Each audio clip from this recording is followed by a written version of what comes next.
بسم الله الرحمن الرحيم والسماء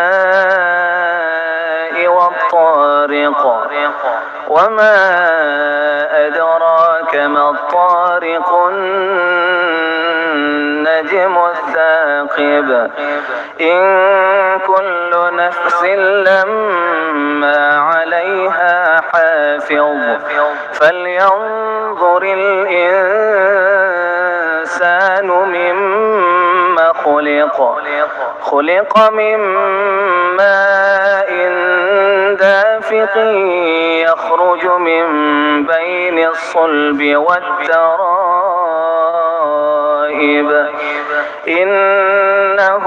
على رجعه لقادر يوم تبلى السرائر فما له من قوة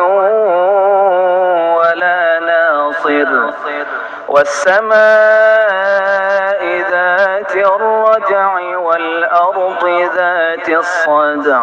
إنه لقول فصل وما هو بالهزل إنهم يكيدون كيدا وأكيد كيدا فمهل الكافرين أمهلهم رويدا.